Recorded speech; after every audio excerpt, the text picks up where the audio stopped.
good morning, good evening, potentially, depending on where you're coming from. Welcome to today's session. My name is Wycliffe Ouma. I'm a researcher and a research manager at Center on African Philanthropy and Social Investment, based at the University of Witwatersrand in Johannesburg, specifically at Wits Business School. So today we are pleased to present two papers looking into the impact or the role played by high net worth individuals in their contribution, philanthropic contribution to the myriad of problems facing the African societies. So our two presenters, Dr. Asabea and Dr. Tendai Murisa, will both take the stage at different times, starting with Dr. Asabea. And generally, I would like to thank you very much for joining us today to discuss this important role, the role actually played by high net worth individuals. We know that philanthropy is deeply rooted in Africa, especially in African culture, and there are several ways of expressions. In the Southern Africa, we talk of Ubuntu, and in the East Africa, we talk of Arambe. There are so many other ways that it's expressed across the continent and virtually across the world. So our presenters will literally tell us that how this deep-rooted nature of African philanthropy has contributed to the high net worth individuals having to dedicate their hard-earned resources to solve some of our most glaring problems in Africa. So we expect the presenters to highlight the impact of these generosities or their generosities and the challenges as well as the opportunities they face to make the difference in African societies. So we know that despite the generosity and dedication of the high net worth individuals, there are a few such challenges that they face. And of course, being a young talent, a young continent, we know that there are few issues, teething issues to deal with the regulatory framework, the regulatory environment. And these issues or factors may hinder the space or affect the high net worth individuals. We expect our colleagues to clearly expose this, or to tell us or to present to us what their research found out about these difficulties, if there was.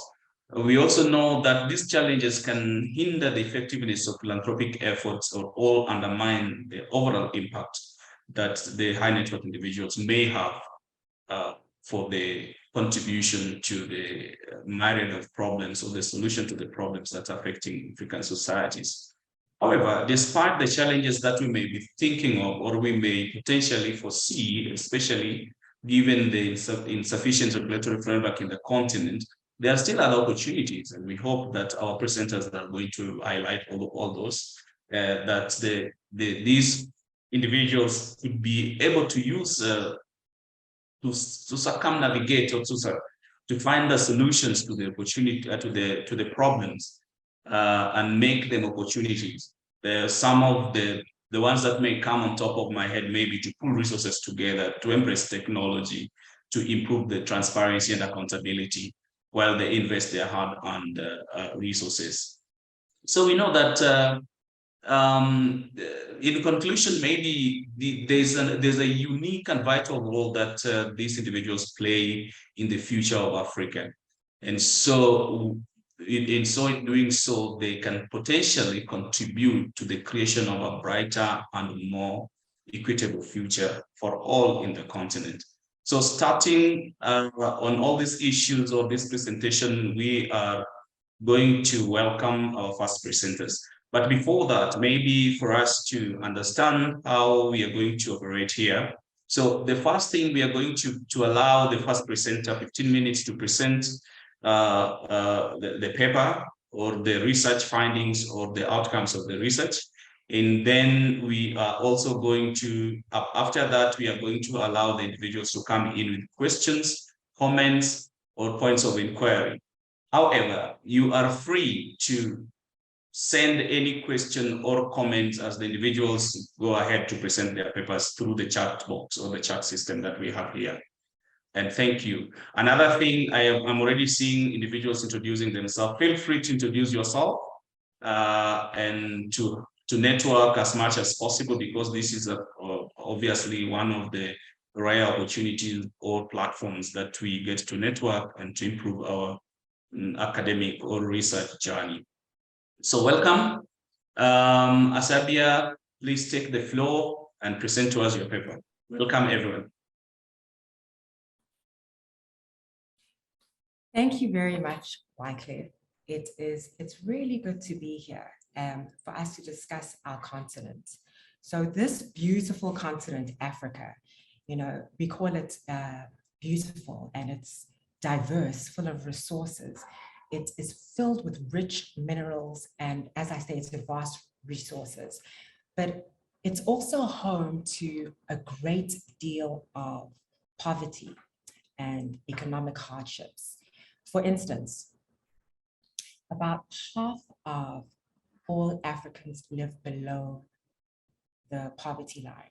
And this brings rise to low human development. But also, besides the low human development that may be attributed to the economic hardships, interesting enough, as of 2022, this continent is also home to total private wealth of over 2.1 trillion US dollars.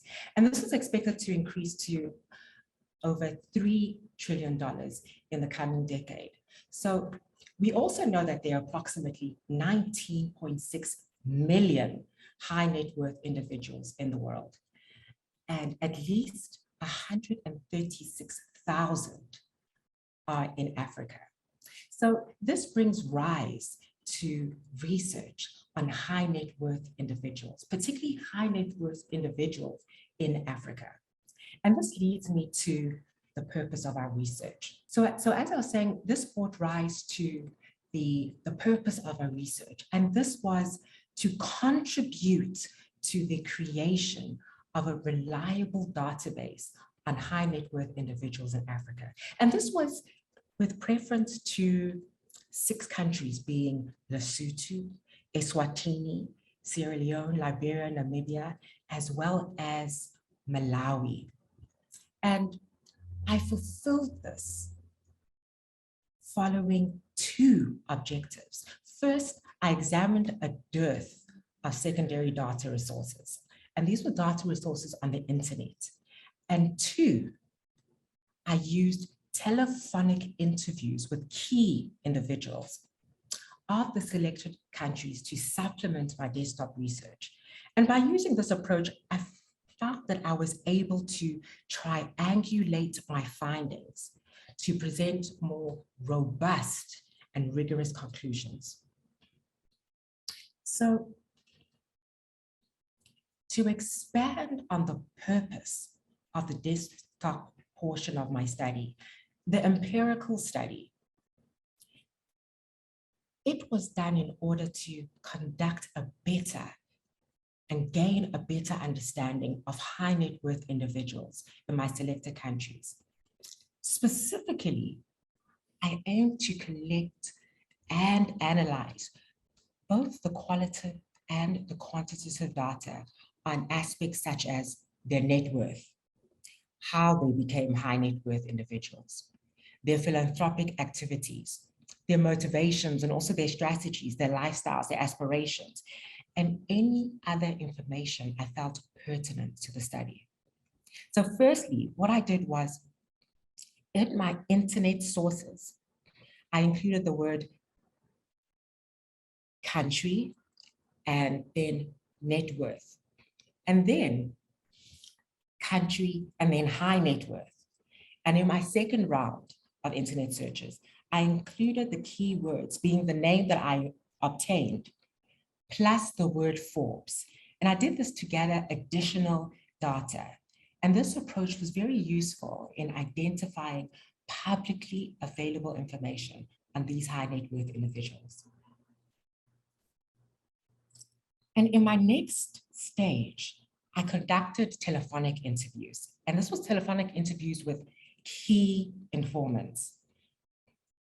So what I did was approach the various embassies using questionnaire schedules. And I did this to collect both open-ended and closed-ended responses from them. And what I found is it allowed me to gather more detailed and nuanced information on, once again, the motivations, strategies, and philanthropic activities of the high net worth individuals in these countries. So delving into the individual countries that I studied, Lesotho.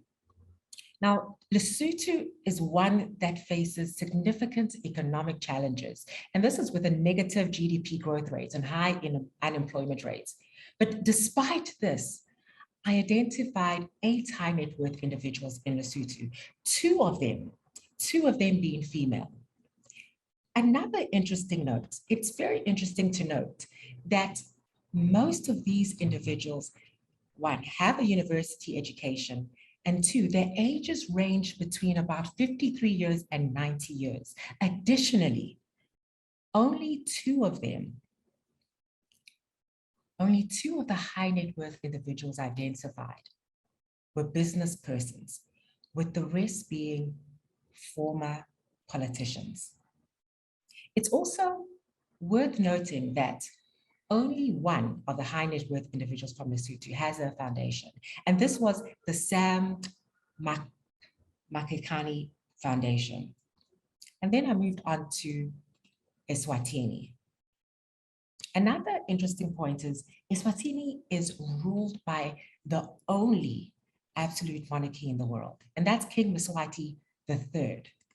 His net worth exceeds 100 million US dollars. The fact that all 6 high net worth individuals that are identified in Lesotho are male is noteworthy, and that they also have a relatively narrow range of birthdays. And that's also a noteworthy fact. And also, 3 of them are former top politicians. One other aspect about Eswatini is, among those with the highest net worth in Africa is Nate Kirish, whose net worth exceeds 4 billion US dollars, and he's from Eswatini. Now, a very poor country, Sierra Leone, it's highly endowed with mineral and agricultural resources, but the civil war in the 2000s destroyed most of its institutions, and only 5 high net worth individuals were identified, with the highest being one with a net worth of about 5 million US dollars. And only one of these individuals is what I would consider a pure business person, while the rest combine both politics and business. And this was in sectors such as insurance, real estate, and in mining.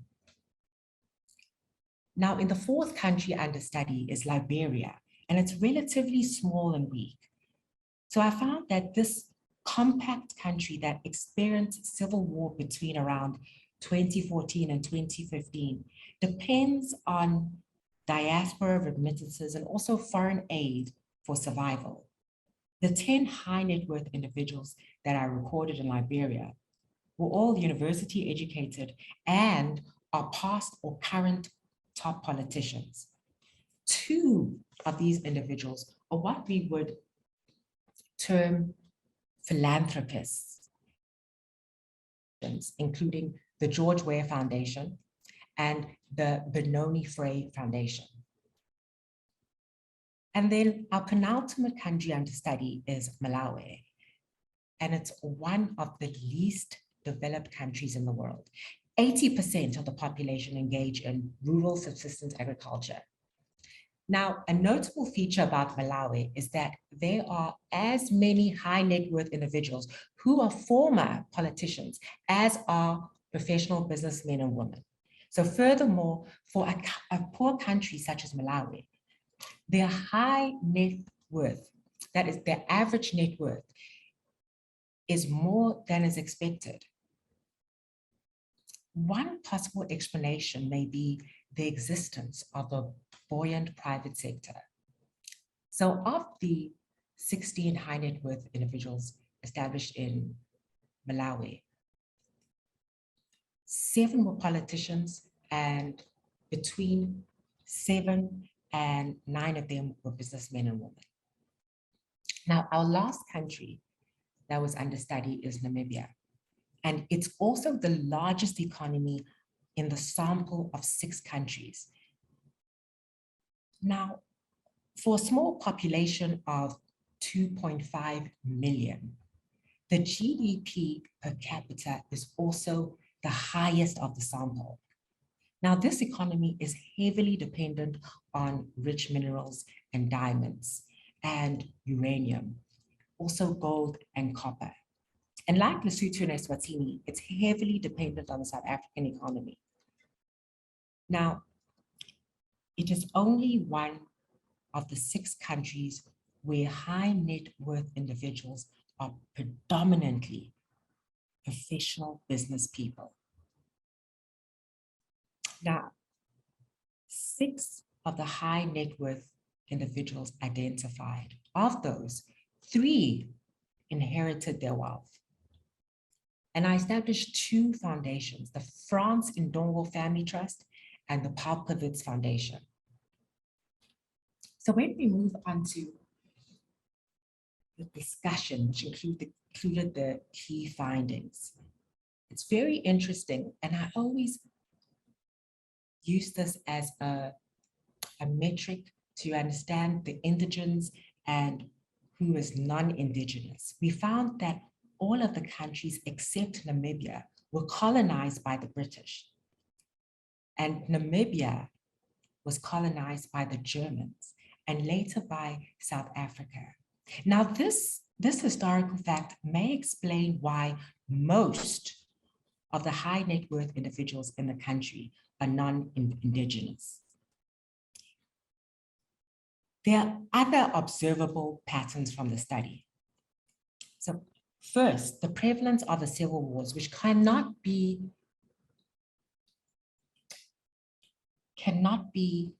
stated too much, that the prevalence of the civil wars and also the Ebola crisis in Sierra Leone and Liberia appear to have compromised the environment for entrepreneurship in these 2 countries. And this perhaps decreased the opportunities for businesses and for the acquisition of wealth. Consequently, this may have contributed to what we found, being former politicians rather than businessmen and women dominating the list of high net worth individuals. Because from our findings, it implies that their wealth was attained through politics. Now, the second core finding is that the sources of wealth varied greatly across the sectors, and many emanated from supplying the basic needs of the population. And this includes food, production, manufacturing, communication, housing, and transportation, the basic needs of the population. And now, when we move on to another point that was established from the study, that had to do with the correlation of the average net worth and the size and performance of the economy. For example, the Namibian high net worths, they have a much higher net worth than their counterparts in countries with smaller size, such as Lesotho, Eswatini, and Sierra Leone. And that's what I found. The high net worths appear to be higher. They appear to be inconsistent with the size and performance of the country. Recall that Malawi is among the poorest countries in the world. However, we find that Malawi has some individuals with among the highest net worths in Africa. So this is noteworthy. Lastly, I found that according to the 6 countries under study, most high net worth individuals were not reported to have set up foundations. Now, the 3 main foundations I found was the George Weah Foundation, that's by the president of Liberia, the Nate Chris Foundation of Eswatini, and of course the Palkowitz Foundation in Namibia. So once again, I may reiterate that further research is required to investigate why high net worth individuals, high net worth politicians, rather, do not establish foundations as their counterparts in countries such as Ghana, Mozambique, and in South Africa. So in conclusion, one, I identified 46 high net worth individuals with net worths ranging from 2.7 million US dollars in Liberia to over 4 billion US dollars in Eswatini.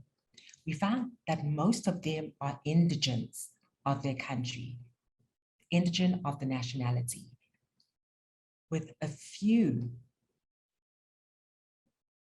indigenous holding the highest net worths. There are only eight females, and the oldest in the country, in the total sample, the oldest in the total sample rather, is a 90-year-old male. He's a former politician and he's from Lesotho. Another interesting note, and I must say quite significantly, a majority of the sample comprises of former politicians. And the sources of wealth range, as I stated, from basic needs for the population, economic sectors such as food, housing, transport, communication, to high quality materials such as gold, diamond, and uranium. The educational backgrounds are also diverse, and they range from basic elementary schooling to postdoctoral experience. Now, family foundations occur in only one case, but particularly given the stance of philanthropy and Ubuntu in Africa, but it's highly likely that high net worth individuals have other channels for giving that may not be recorded as foundations. So these and other gaps for which the data are not readily available are another interesting point for further research. So this project has shone considerable light on high net worth individuals in Africa. And although the Africa-Asia Bank, the Africa Wealth Report of 2019 by the Ahwireng-Obeng Bank shows that Africa accounts for only 1.1% of high net worths globally. This figure, 1.1%, is expected to rise significantly in the coming decades. And as stated at the beginning of this presentation, this has significant implications for further research to explore so much more about African high net worth individuals. So with this, I thank you for the opportunity. Oh, thank you so much, Asabea, for such a spirited presentation. Colleagues, friends, I'm now going to open the forum. Asabea, just for you to take notice, there are a few questions that have been posted on the Q&A section that while we wait for the others to ask questions, maybe you need to include them in your response. Yeah, but just perhaps just to kickstart this Q&A session, maybe I would like to also pose a few questions emanating from the presentation that you have ably put to us.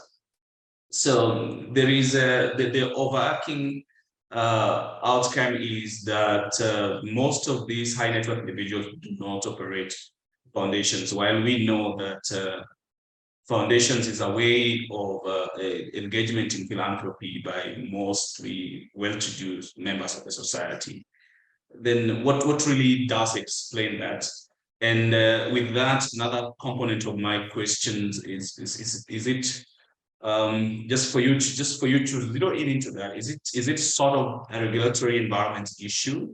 Would it be due to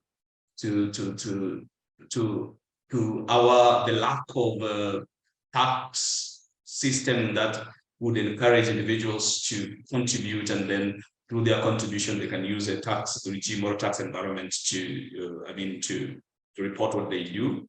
And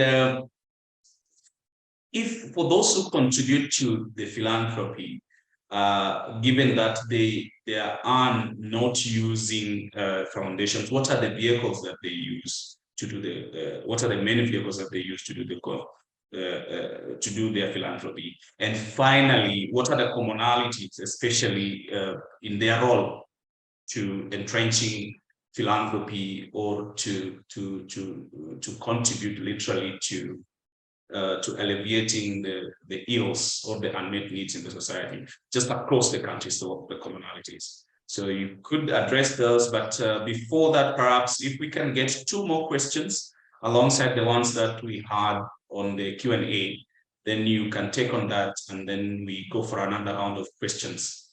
Colleagues, the floor is yours. Just unmute and then ask a question for Asabea to respond to. All right.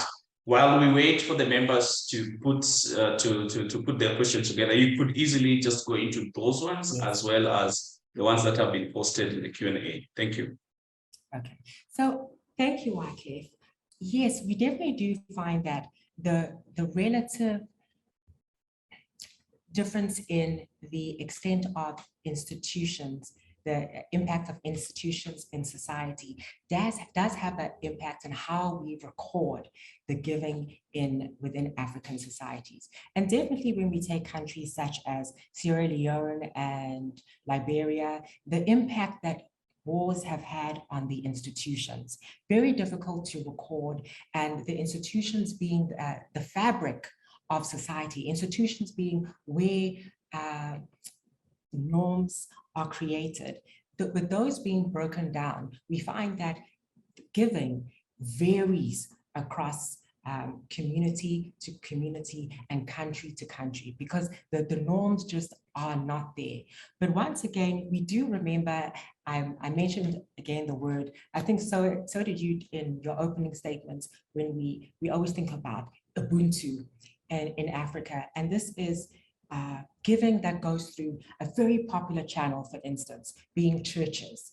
One of those with the highest net worth in the sample is a gentleman by the name of Bishop Bushiri. Now, he received a lot of his givings, arguably through giving through the church. That can also be seen as a form of philanthropy. And of course, he did use a lot of what he does have from businesses. He's involved in communication and aviation and mining. So our channels of giving, number one, they are not as regulated due to the relative lack of institutions. And when I say relative, I mean relative to Western economies. Yes, we are different. We do have a different context in Africa, but for measuring context relative to Western economies, and also because of situations such as civil wars, the institutions being the fabric of society in some aspects has broken down to an extent, and that further makes difficulty in giving. But once again, as I did state, I do feel that there is giving, and a very interesting portal of research would be to of giving in the various countries. And I suspect that it may be informed by perhaps situations such as, of course, the culture and the religion. An important aspect we must give credence to is the former colonial power, because those were the starting roots of the institutions being who records the giving and what norms of giving that are instilled in a country. So yes, we did find that, moving on to the next question, I hope that I answered at least adequately some of the questions that you posed to me. Certainly, sure. So yes, a topic that was, or rather a comment was about the politicians in the sample. And yes, we did find that. It may also be due to, and I'll always be relative to another country, the relative lack of entrepreneurship. Most high net worth individuals gain this through businesses, from being business people, a lot from inheritance, but a lot through businesses. And when you're in a country or an environment that stifles entrepreneurship, it becomes more difficult for high net worth individuals to develop. Not impossible, but more difficult for them to develop and to be and to grow and to prosper. So that may be a factor that contributes to the politicians being in a situation or being in a position to have the most, to be those within the group that have the highest net worth.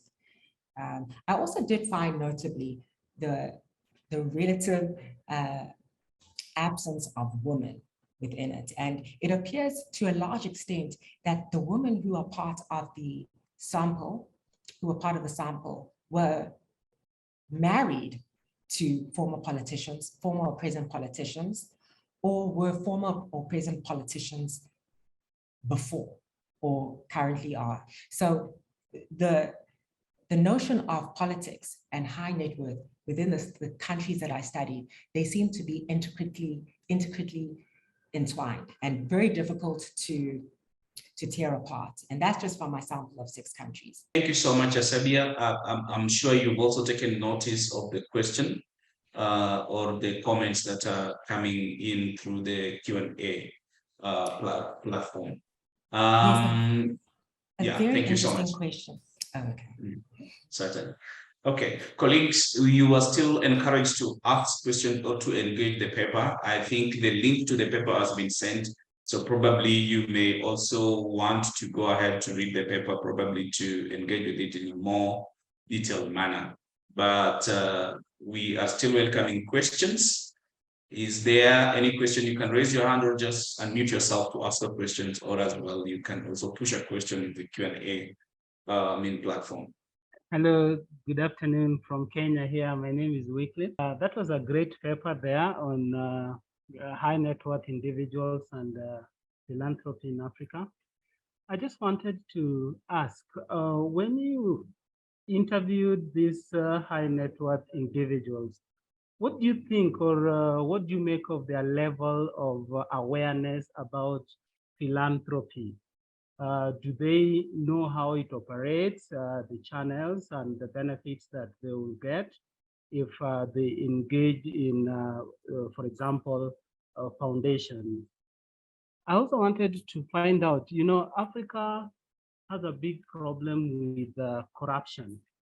And given that a big number of these high net worth individuals are former politicians, when you Google their names, do you find like cases of corruptions or their families being implicated in corruption cases? And lastly, I also was excited to see that most of these guys are educated, and I just wanted to find out if these guys are locally educated or foreign educated. Yeah, because that will also tell us their kind of networks that they have and their friends, the people they do business with, and a bit of how they make their money. Thank you. Thank you so much, Oluoch. I think, Asabea, there is a common thread that is coming from the, alongside what Oluoch has asked. There's a common thread of question coming in through the Q&A, where there is an individual here, I think Ebes Esho, I hope I did not butcher her name so badly, is asking, please, what was the motivation for choosing those specific countries? So I think you may also want to dispense with that as you answer what Oluoch is asking. We may still collect another question before Asabea can go ahead to answer that or to respond to that. Yes. Okay, to answer the question that has been typed out initially, it was regarding the Oh, the selection of countries. Number one, I was initially given countries from Professor Moyo from a pool of countries. And I added a few other countries to it because of the similarities. For instance, if I was given one country, such as Sierra Leone, I felt it best to also study Liberia because of the cultural and geographic similarities that they share. When the country Eswatini was posed to me, I took it, but I also added Lesotho to it, once again, because of the geographic, cultural similarities. So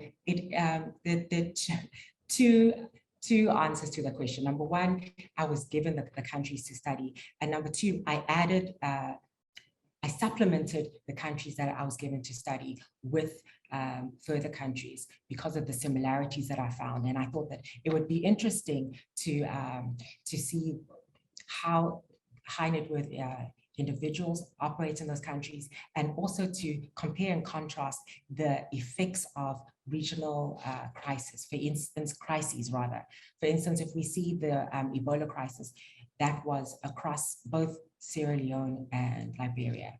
So I hope that answers the one question. And I do find the question on the politicians and whether or not they are attuned to giving and the channels of giving. I do find that they are aware of the channels of giving, and this, according to my research, is due to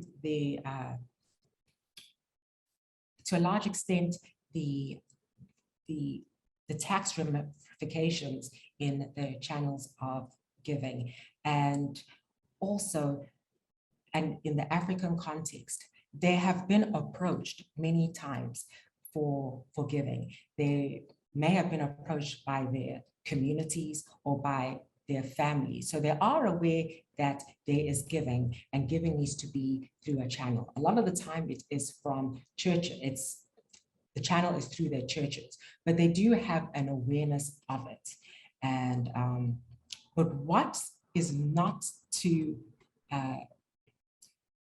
what is actually quite vague is the giving by politicians and the giving through foundations of the politicians. And unfortunately, we still don't have the answer for that. And that's definitely what I always pose as an area for further research.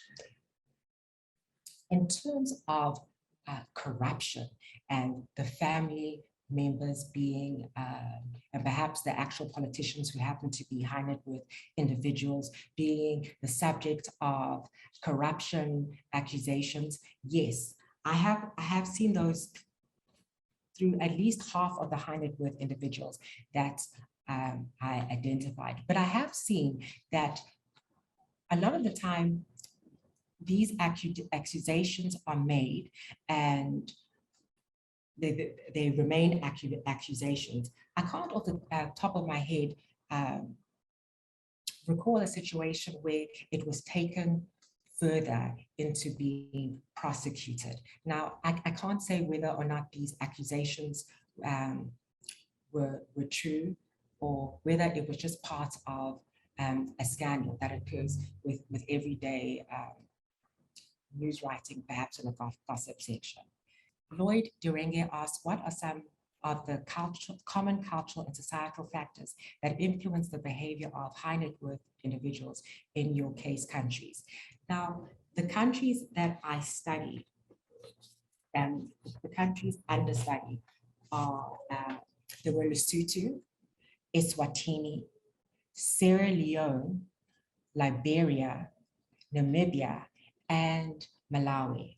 If I go back to my screen so I can show you the geographic location of the studies, you'll find that they are very closely located. So we have Sierra Leone and Liberia in the west of Africa. And then we have Lesotho and Eswatini. Now, these are very similar because they're landlocked, and they are landlocked surrounded by South Africa. And then, of course, Malawi and Namibia, both being sub-Saharan Africa, African countries. So we took those countries, and those are the ones understudied.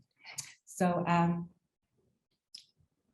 we did find that wars were a real, they had a real influence, influence on giving, because there was a concerted effort to rebuild society after the wars. So this has occurred to such an extent that, for instance, Sierra Leone now still relies on foreign aid and diaspora remittances for survival. So that would be a societal occurrence that has influenced giving. All right. Thank you so much, Asabea, and thank you so much, colleagues. Should there be more questions or points of clarifications, please feel free to join in the next session once we have the next presenter, because literally this is the next presenter is also going to be presenting on the high net worth individuals or philanthropists from another set of countries. Just to clarify this, and I think this is partly goes to the question which was asked about why the chosen countries. So Asabea, you've done a very great justice by answering your questions, but also to maybe to provide more context is that CAPSI at the beginning was tasked to, wanted to understand the whole landscape of philanthropy and all the enablers of philanthropy. And we know that high net worth individuals, through their foundations, generally, this is what is the dominant literature from the West, is that they contribute immensely to philanthropy. So CAPSI also, with that knowledge, in order to understand the whole landscape of philanthropy, went into sort of a fishing expedition to understand who are our high net worth individuals, where are they, what do they do, what businesses, how do they contribute to philanthropy? And so individuals like researchers like Asabea were appointed and given direct instructions that you're going to look into these countries. Please find out what the research says about these high net worth individuals. So that explains why Asabea was looking into those set of countries. And that will certainly explain why the next presenter, Dr. Tendai Murisa, is going to look at the high net worth individuals of three selected countries: Mauritius, South Africa, and Zimbabwe. So Dr. Murisa, please take the stage, and just like we've done in the past presentation, we'll allow Dr. Murisa 15 minutes again to present his paper, and then later we can engage him on the paper. Thank you. Thank you so much, Wycliffe. Okay, so yeah, I think my colleague has done a great job in terms of sort of setting the landscape around what we've been doing, and also Wycliffe explaining the CAPSI objective or aspiration. I believe, if I'm not mistaken, the objective is actually to make sure that we cover all the 54 countries of Africa, trying to understand the habits of high net worth individuals, especially as their giving is concerned. So I will not belabor the points around the background to the studies, etc. The methods are roughly the same. There was the desktop study, then also followed by interviews. Some of us used a questionnaire interview. I think what is important as a preamble maybe is to explain the fact that we are all searching for the ways of taking the continent forward. And the question that has been posed by others before is, could Africa's high net worth individuals be the catalyst for that kind of change, given some of the investments that they've already made? There's a huge background to a high level high net worth giving across the continent. Perhaps the most important one being the response to the Ebola outbreak in Sierra Leone, in the Sierra Leone region and a bit of Liberia, when the then Commissioner for the African Union, Nkosazana Dlamini Zuma, mobilized African high net worth individuals and they to mobilize resources as an African response to that. Prior to that, we had seen Africans also trying to respond in solidarity with the people of Haiti.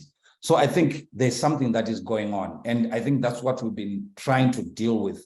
And this phenomena is now close to 2 decades or more in terms of us seeing what high net worth individuals are doing, their emergence and their growth. So in my paper, I talk about 23 billionaires that live in Africa, each with assets of 1 billion and above, more than 140,000 plus multi-millionaires that earn at least 150,000 annually.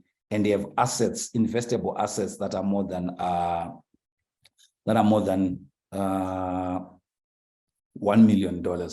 So we're trying to study this so that for us, the most important thing is trying to understand their behaviors in terms of just, okay, they earn money, but we're also trying to say, how do they give? Who do they give to? What prompts them to give, etc. So the countries that I was assigned to study, one of the things that we have to agree on first is despite the interest and despite the excitement around high net worth individuals, the literature remains very sparse. The literature is very limited in terms of high net worth giving across the continent. So, but what we know is donors give mainly within their own countries. The majority of donations go towards social services and welfare relief. The majority of the large gifts are directed to the public sector and their own operating foundations. They prefer to give anonymously. And in many instances, their religious values play a huge role in determining the causes that they support. Also, there's been very limited funding coming out of high net worth individuals directed at NGOs. So this is just to give you a background. I'm not going to specifically spend time around the rationale, but for us we're looking at sources of funding Africa's transformation. And the argument that others, including myself and others, is to say, perhaps the African high net worth individuals, through their giving and investments, could be a catalytic agent and they could enhance domestic resource mobilization across the continent. So many countries, Rwanda is one of the leading countries in terms of just thinking around how do they harness the philanthropy of high net worth individuals and also other horizontal forms of giving. So there's a law there, there's a policy. The African Union embraced this and went a step further, established its own foundation, etc. So I think there's that sort of excitement, but sadly that excitement has not been driven or influenced by sort of a deep study into how high net worth individuals actually give. So this is a snapshot of high net worth foundations, high net worth owned foundations in the countries under study. So you'll see there's a lot of South Africa and very little of, say, Mauritius. I'll show you, I have a case study of Mauritius that I'll show you later.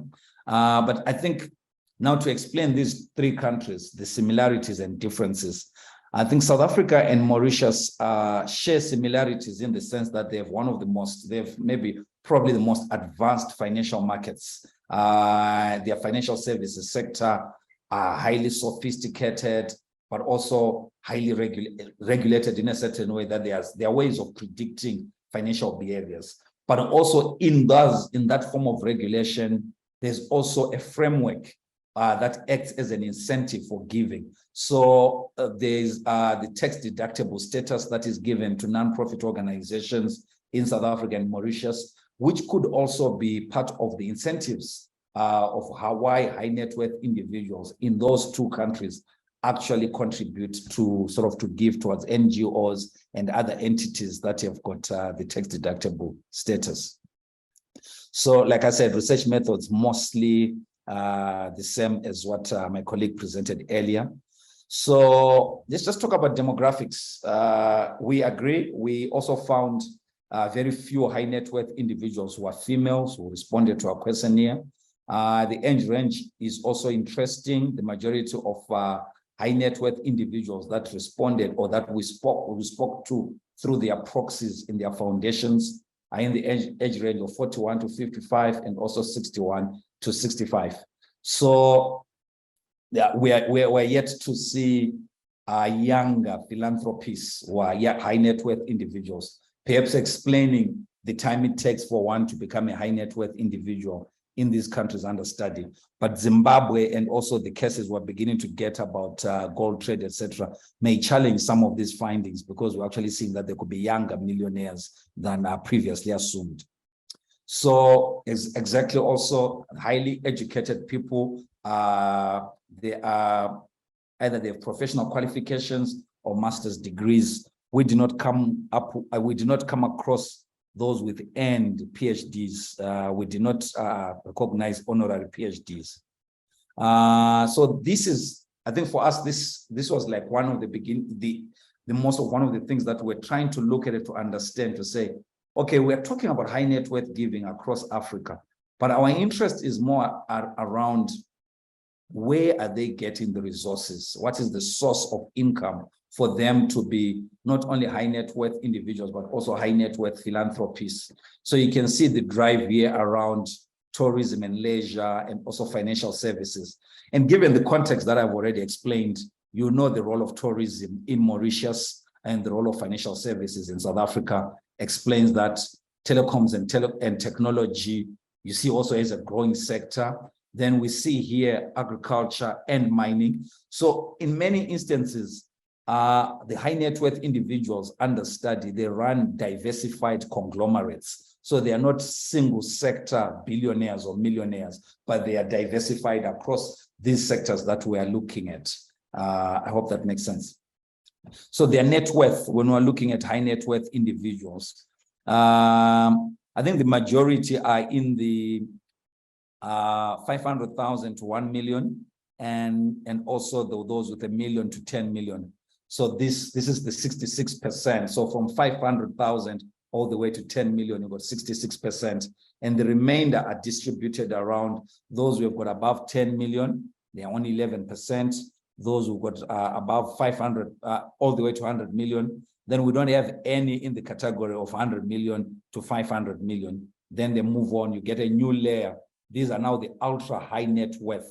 Was the classification I could see in the charts, people fascinated with the classifications. There's a classification by Afri-Asia. I think there's also a classification done by Nedbank. All these wealth studies, they classify what they mean by how high net worth individual. Entry-level high net worth individual are those who earn at least $150,000 per year, but also have investable assets of at least $1 million. Then what we call ultra high net worth individuals are those with at least $500 million all the way to $1 billion and above. So in this study, 22% would fit into what we call the ultra high net worth individuals. Yeah.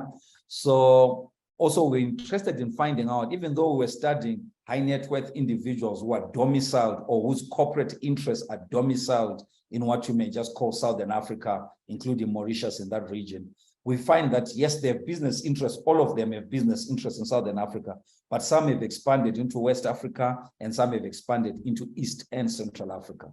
So then you ask, of the high net worth individuals that we spoke to, how many of them have foundations? 75% have established a foundation, and 25% either give through their corporate company, through the tool of corporate social responsibility, or just informally. But you can see that fascination we're talking about at the beginning, that we see it again when we're just looking at how they are organizing they are giving. So most of them have formalized it into foundations. It's at times with separate boards from what exists in the corporate company. Most of them have registered as trusts. Very few have registered as foundations, and some have registered as charitable organizations. There's this formation called Company Limited by Guarantee, very popular in East Africa. It exists here in Southern Africa, but you can see none of them are registered that way. The majority prefer to register trusts, because trusts are easy. You can just register trust through a lawyer, or you can actually then go to the deeds office and get a deed of trust. But in many instances, it's just through your lawyer putting together a trust, and that is normally legally recognized even by banks and other institutions and governments. Presence of board for the foundation. This was another thing to say. So these foundations that these high net worth individuals that they are establishing, how are they run? Are they mom and pop institutions? You know, the founder maybe with his family.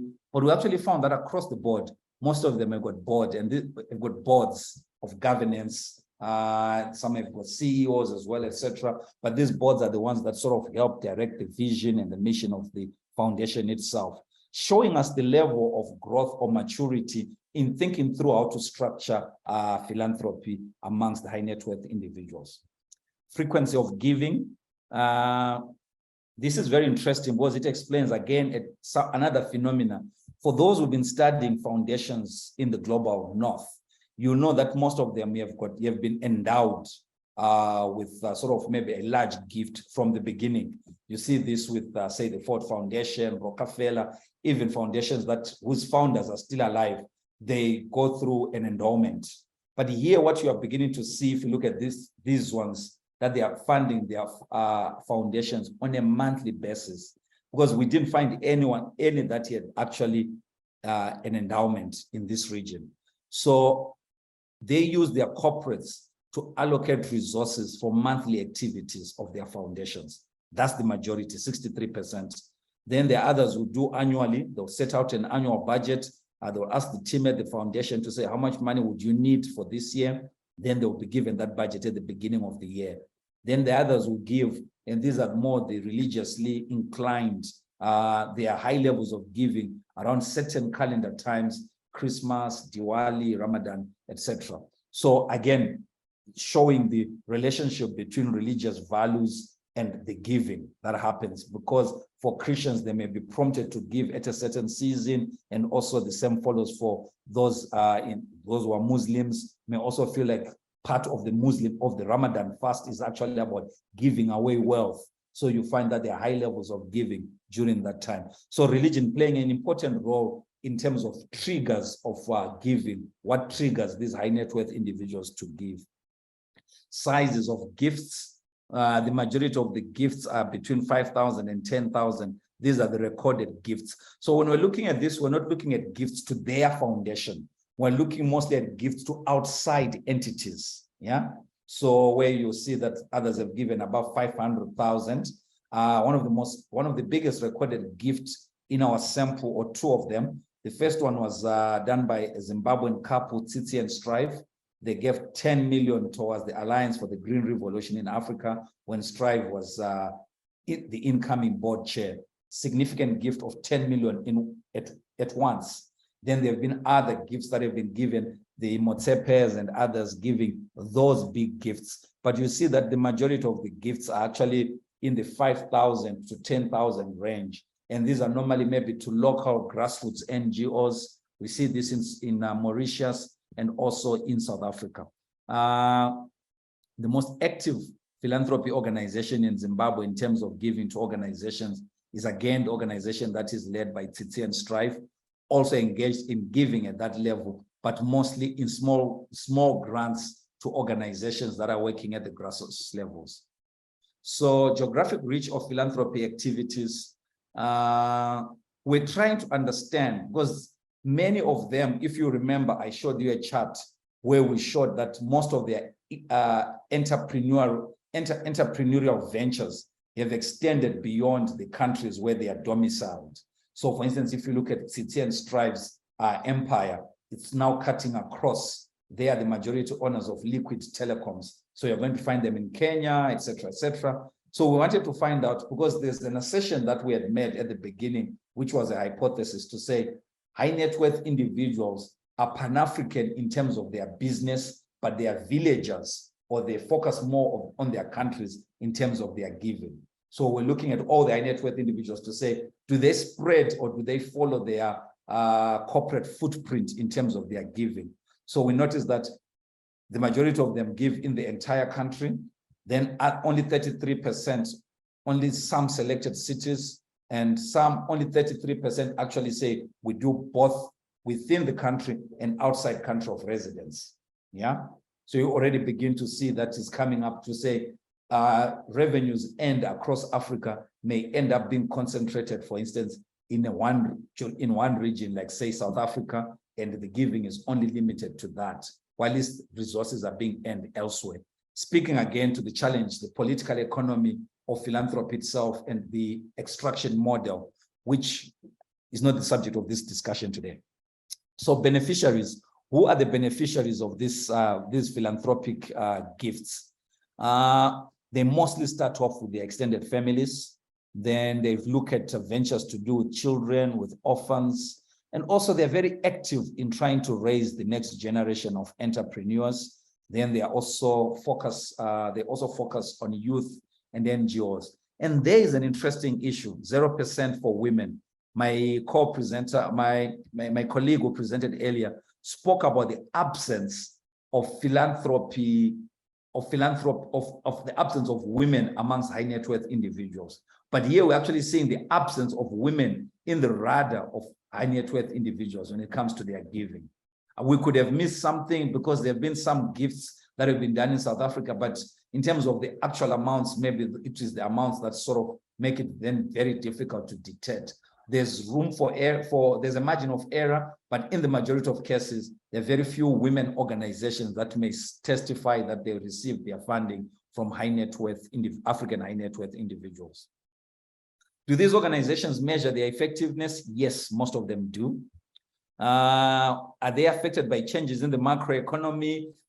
You know, the different cycles of economic activity, shrinking and growth of macroeconomy. Yes, 67% say they are affected, and it also affects their own giving patterns. In Zimbabwe, for instance, most of those who are high net worth individuals here and they have corporate presence here, they are affected by currency fluctuations. So for instance, there was a year when we said Strive Masiwa risks losing his billionaire status, not because he has done anything wrong, but because the currency had tanked and his major entrepreneurial activities are concentrated in a country like Zimbabwe. So when it comes to valuation that is done by Forbes, it may actually begin to evaluate his asset base and the net worth of his companies and begin to say he's outside of that club of billionaires in Africa, based just on those changes. The same applies to South Africa. The challenges that the South African rand is facing, etc., also affects levels of giving. Collaboration with other African philanthropists, it's not where it should be, but it's beginning to happen. We see them collaborating through the African Philanthropy Forum and also through other ventures. What we've actually seen, and this is very interesting, is the role of outsiders who come and help to mobilize African philanthropists to work together. But I think it was more apparent during the COVID-19 pandemic that high net worth individuals began to work together. In South Africa, it was through the Solidarity Fund. In Zimbabwe, it was through the Solidarity Trust. All these were platforms that were established to help mobilize and coordinate the giving by high net worth individuals. Areas of collaboration, we list those. So brief analysis of wealthy Mauritians, individuals and families. So you see that when you look at the source of wealth across the board, it's highly diversified. Yeah, it covers sugar, telecoms, poultry, so that's agro-industry, etc., and textile and hotels, that's tourism, etc. And if you look at Mauritius is interesting in the sense that it's potentially the richest country and also the country that is closer to a fair distribution of wealth, because whereby in other countries, African countries, the average per capita distribution of wealth is close to $2,000 per family or less. In Mauritius, it's close to 30,000. So telling you that these are people with sort of some level of comfort. Poverty is at its lowest in Mauritius. Families that live under $1 a day are less than 1% compared to other countries. And these are the kinds of sort of a case study of the different high net worth families or individuals and what they are doing. And in Mauritius, there is a law that 1% of declared corporate profit is taken and it goes into a fund, and it's collected by government, goes into a fund that is used to support NGOs. So in many instances, when you ask them, they refer you to that fund to say, we are already contributing 1% of our profits towards that fund. Then that agency is responsible for the distribution of those funds to different NGOs spread across Mauritius. Zimbabwean high net worth individuals, I think given what we've just been learning in the past 3 weeks or so, this chart could be redone, but this is what we found through literature review and also talking to different carrying out interviews. And we can look at what they give towards. There's a heavy emphasis on the social sector, education, health, girls empowerment, leadership, and lifelong development. That's Tsitsi and Strive. Then others are into sports. Others just call their giving towards charity. Some of it is impromptu. It responds to a situation, may respond to a cholera outbreak, may respond to a national team, let's say the national netball team, which is stuck in Zimbabwe, but just to go and perform a play at a tournament in the UK. Before you know it, a funeral services company owned by a couple or a high net worth individual intervenes, provides all the support. So at times, high net worth giving is highly ad hoc and responsive to emerging situations. So what are the emerging lessons? I think for me, one of the most important points is to say, I think there was a question that was raised. Do they know about philanthropy? I think the question is, to me, is the extent they are connected to the field of practice of philanthropy. That's one, but also the broader field of development. To what extent is high net worth philanthropy being influenced by the studies that are coming from development organizations, by other NGOs, even by governments, that research? Because it looks like high net worth individuals, when they give based on their things that are dear to them, things that they value, things that they like. They are not really sort of influenced by saying, let's do an assessment, a needs assessment. Well, it's beginning to emerge now and again, you begin to see that. So that's one. But also, at the moment, it's like I said, it tends to be ad hoc than strategic. So you're not certain. Like I demonstrated that some of them, they get their funding on a monthly basis, the foundations that they run. So it's difficult to come up with a 3-year strategic plan to say these foundations will take on this kind of work and do it to the full, because they are also affected by the convulsions in the economy, etc. So these are interesting developments, they are nascent, but in the absence of endowed foundations, where they still have to rely on the performance of the parent corporate company, they're still like, they face the risk of unsustainability or cutting short ventures that they've been a part of. And also, there are limited platforms for creating a community of practice among foundations established by high net worth individuals. So even though I made reference to the African Philanthropy Forum, when you go there, you will not see the individuals I've been making reference to. You may see one or two, but it's mostly their staff, etc., etc. So we appreciate they are busy, but we do not see, maybe it happens behind the scenes, the kind of collaboration, the kind of networking and learning from each other. It's not demonstrated at the moment. Thank you very much. I'll end here. Thank you so much, Tendai, for such a wonderful presentation. And indeed, you've extended our knowledge from where Asabea left. So, colleagues, again, going back to the way we do things, I'm going to open the room for questions. But before that, I think maybe, Tendai, this is a point that you probably finished with, which is very important for me. I had already noted it down. So I would like you to zero in or give it a more attention just to get that. I mean, we see that most of these high net worth individuals, through the ones who have foundations, who engage in philanthropy using their foundations, are doing them on a month-to-month basis. Whereas this one gets so much impacted by the prevailing economic conditions.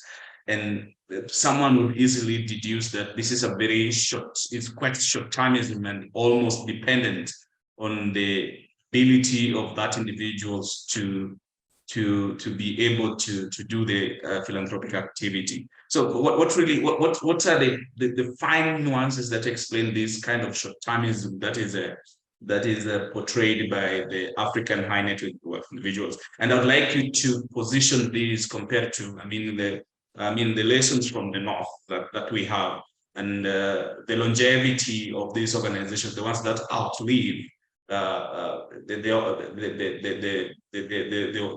individuals who started like the Ford Foundations, which you gave and as an as an example. And really, what are the motives? What really motivates them to literally be on a month-to-month basis, as opposed to looking at it in terms of a longer, horizon kind of thing?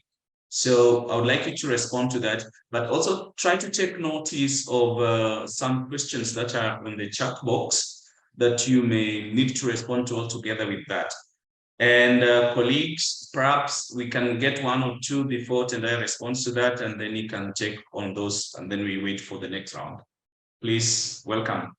Feel free to go ahead. All right, thanks so much, Wycliffe. I think you're raising an important, it's an important question, but I think there are many dimensions to it. First one is the high net worth individuals understudy, except maybe for what you're seeing in Mauritius, where there's a longer history of, these are family dynasties, money being, so this could be the third generation of high net worth families with money that has been developed and built over, say, 4 or 5 decades.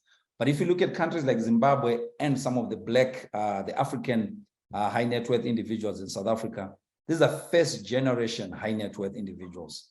So, and they are running active corporates. So, and for anyone who runs a corporate, cash flow is king, making sure that they have cash flow for their day-to-day ventures in their corporates.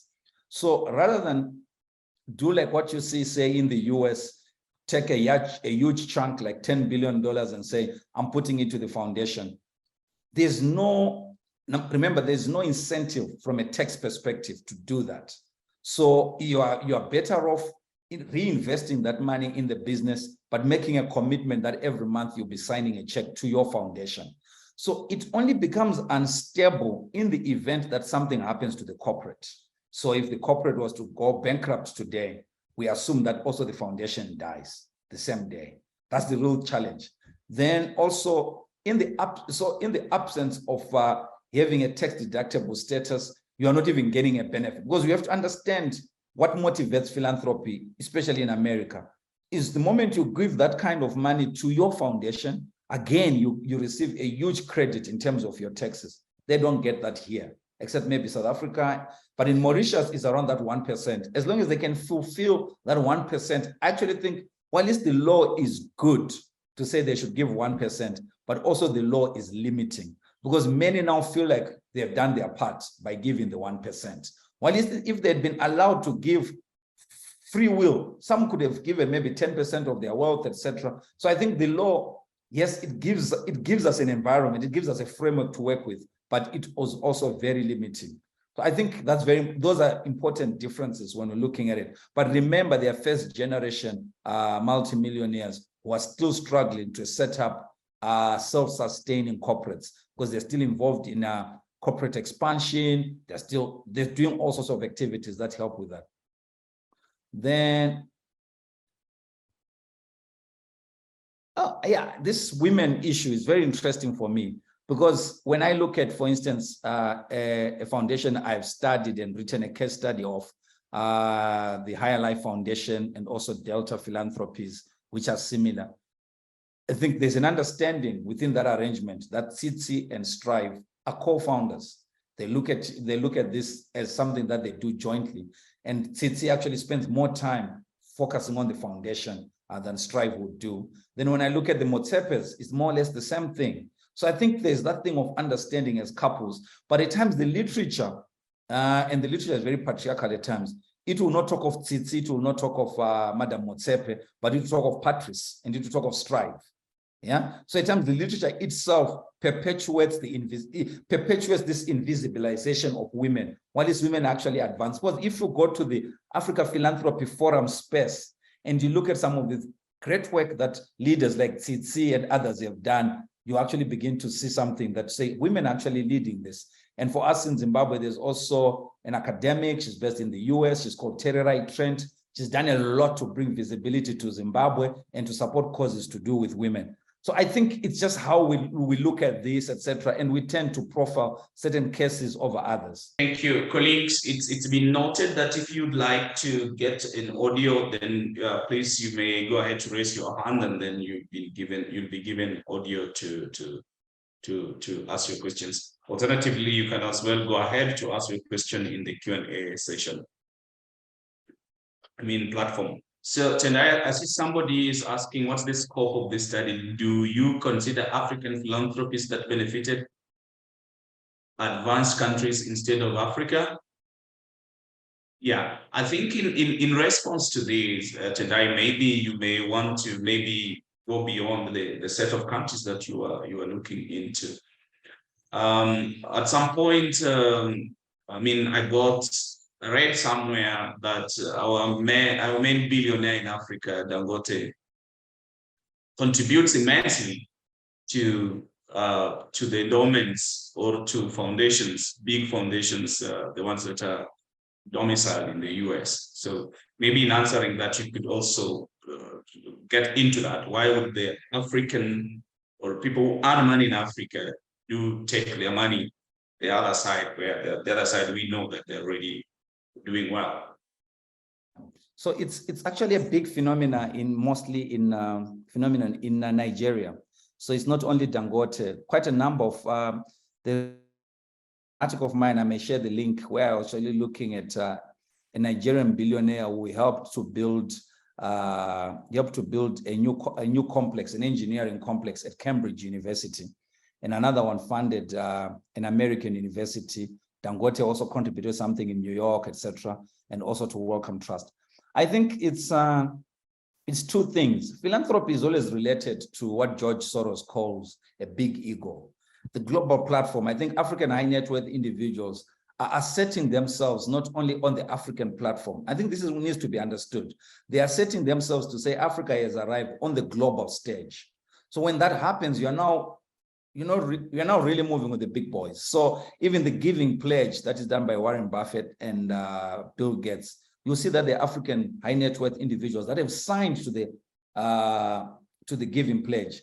But it helps us because they are committing to a global pledge to say, we'll do so with our wealth when we die, it will be given, etc., etc. So I think it's part of that. But I think we should not just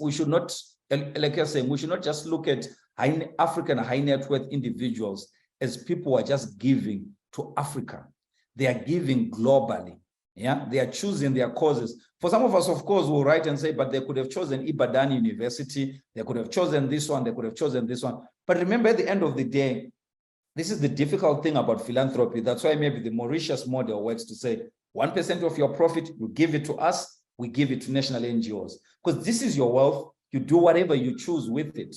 So in the absence of a framework that creates incentives for giving, that provides guidelines on where to give, these people are always going to do this, because whether they give to Nigeria or they give to a university in the UK or in the US, nothing happens to their tax status. You're not. So we need to begin to find ways to say, how do we have better conversations with high net worth individuals to begin to give more of their resources towards African causes? Because that's very important. And also another thing, a model that I've been struggling with, high net worth individuals who are in the scholarship space would prefer, okay, let's say education space, they prefer to use scholarships as a tool. So they take African students and they send them to US universities in their numbers, 50, 70. When you look at those budgets and you say, but in the long run, they could have built a center of excellence in Africa, where it would have been more sustainable over time. Because once you've built an academy, once you've built a center of best practice that mimics or surpasses the standards in the West, then your philanthropy is no longer going to be dependent upon you having money to send kids every year because you've already set up a center here in Africa. But they don't look at it that way. So we've got a lot of youngsters who tell you that if it had not been for so-and-so, a philanthropist who took me to America, it's good, you got exposure, but is that sustainable? Or we rather build good universities in Africa and we make sure that we're spending money there? Because universities in Africa tend to be cheaper, then we can support more kids, etc., etc. So it's just how we think about all these things. Because it's a low-hanging fruit just to send somebody to be in DC for 4 years. It's easier. But if you really think about saying, how do we make sure that we've got these standards in Africa? You may have to be thinking around institution building. Certainly. Thank you so much, Tendai. I think there's some if there are some questions still flying through, you could as well go ahead to look into it. And the colleagues, please we still have time literally to ask these questions, and feel free to go ahead and ask your questions. Otherwise, I might as well volunteer some of you on the group to ask questions, because we have a conversation here that needs to continue. So, do we have anybody? All right, I'm going to volunteer Dr. Emmanuel Kwe. Okay, there's Wycliffe on the watch, who is also having a question up there. Please provide him with the mic. Yeah, he has the mic. Hello. Go ahead. Yeah, thank you very much for this wonderful presentation. I asked a question on the Q&A, and there was an answer, but I just wanted to give a follow-up question. So for the women that appeared in this list, how did you separate them, or how did you isolate that this is their wealth and not family wealth or not husband wealth? Because my main concern is actually women are not being credited for are not being given credit for the family wealth. And maybe if that was to be happening, then we will see a lot of women appearing in this list. And again, I also wanted to know, given the proportion, would you say that the proportion of the high net worth investor individuals that you have and those who are already giving, particularly in foundations, would you say that women or men are better givers? Just some preliminary conclusion, because I know the study is still going on. Thank you. Should I answer that, Wycliffe, or we wait for other questions? Is that fine? I mean, I think the members in this forum are quite economical with their questions, so you can answer that. But I think there is another question while you answer that, which is there, which is asking you, could you explain that most philanthropists don't necessarily collaborate more? How do you explain that most philanthropists? Yes. Let me explain the collaboration thing. I think we are getting philanthropists coming into a space. So let me not say philanthropists. We're getting business people coming into a space that is totally different from what they're used to. These are people who are coming from the business sector, highly competitive sector, driven by proven indicators at the bottom line, profitability, etc. Yeah. And the initial drive around philanthropy starts off from a CSR perspective, brand positioning. You want to say, even if you build a garden, you want your brand, your logo to be on that garden. If you take kids to school, you want it to be known that it's you who does it. So their gifts, when they are given, they are very loud, they're out there, they do it. So for them to take a back seat and to begin to say, we're going to work as a collaboration, it's a re-education. It's a new mindset, because they are coming into a new space where we're saying, actually, one of the driving values in the development space is acknowledging the fact that no single entity can do it all on their own. They have to work with others. So it's happening slowly, and it's actually being sort of, there are different instigations that are coming around to say the catalyst. So for instance, one of the biggest collaborations that we saw, well, 2 or 3, the first one was between, say, Africa's richest man and Bill Gates around polio vaccination in Nigeria. But also it came through that recognition to say, Bill Gates has come into my space, recognition that Dangote has got game. Dangote is doing something, he can help out. So there's that realization. And Dangote also begins to say, okay, this is how we work. Then you begin to see the Dangote Foundation opening up, working with others in Nigeria, especially during the COVID-19 period. So I think COVID-19, secondly now, COVID-19 helped us to realize, for them to realize that no matter how big they may think they are, the challenges of development are inevitably always going to be bigger than even their budgets. So they begin to realize that they have no choice but to collaborate. But like I said, it's not something that happens overnight. It's taking time. People are beginning to realize to say, as a philanthropist, a high net worth philanthropist, you are in a better position to actually be a fundraiser as well. Because you see the model that we have with the relationship between Bill Gates and Warren Buffett. Warren Buffett said, I don't see the need to establish a foundation if Bill has got a foundation. So I'll just give my money there. So there are many other high net worth individuals who do not have the appetite to establish foundations, but would not mind if they're speaking to a peer, a fellow millionaire, to say, look, this is what we're doing. Can you cut a check for this? We'll also send a report to you, or you can send your representative to our board. We're beginning to see that, but is it happening fast enough? No, there's definitely more that is needed around collaboration. Now, let me go to the women issue. I think, like I said earlier, it's how we frame high net worth individuals. I struggle with high net worth individuals as a framing. I prefer high net worth families. And it becomes much, much clearer when you're looking at the case study from Mauritius, that yes, there could be a name, there could be a face to the family, but these things have been passed on from one generation to the other. So it's actually a family enterprise. And the moment we open it up to those dynamics, we begin to say, what is the role of women? Because this again goes back to gender studies, power dynamics in households, etc. But we have to realize the fact that it's not just the face of that entity who is driving giving. It could actually be the women who are prompting that these issues need to be covered. It could be the women who are more sensitive to the causes within society, etc., and they begin to drive that agenda. So it's very important. And we also see women in their own capacities coming up with their own ventures. I've already given you an example of Tendai, Trent, etc. In Nigeria, with quite a number of women-led foundations. Yeah, I think one of Africa's second richest woman, Nigerian at that moment, I think the most richest woman was the one in Angola who's no longer rich. But this one, I can't remember her name, but she had set up a foundation by herself because she's a media monger, whatever, and she was doing stuff. So I think yes, I totally agree. It could be a research agenda to begin to say, how are the gender dynamics playing out in philanthropy, especially amongst high net worth families and high net worth individuals, because the two could be different again. So I think it's something that is always will help us to keep on opening up these sort of research spaces to have a better understanding of the dynamics of high net worth giving. Thanks.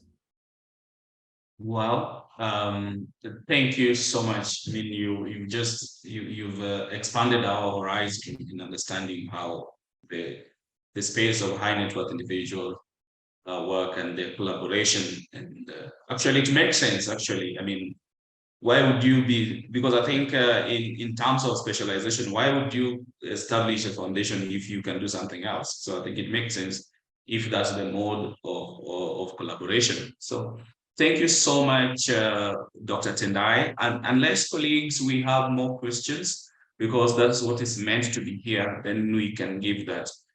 Otherwise, I'm compelled to thank the colleagues who have really set their time apart to take their time to be here, who have stayed with us throughout this session. And like me, I'm sure you have learned something. You have expanded your horizons. You have expanded your understanding of the high net worth individuals, or that space of philanthropy in Africa. And so we will continue with the conversation. And next time we are going to also call you for another set of conversation with another set of topics probably that CAPS is doing. So CAPS is doing a lot of research activities, and we take this session so seriously because it provides us with with a platform of engagement and a platform to really be in the community of practitioners, academics, researchers, etc., so that we can entrench the understanding of philanthropy or the environment of philanthropy in Africa. I think just as a matter of protocol, given that we also still have some time, and I would like to recognize the presence of the leadership. My boss is here. My boss, I don't know whether you'd like to say one or two things about this presentation before we officially close. Moyo. I think we are good, and just to thank the two presenters for the illuminating articles.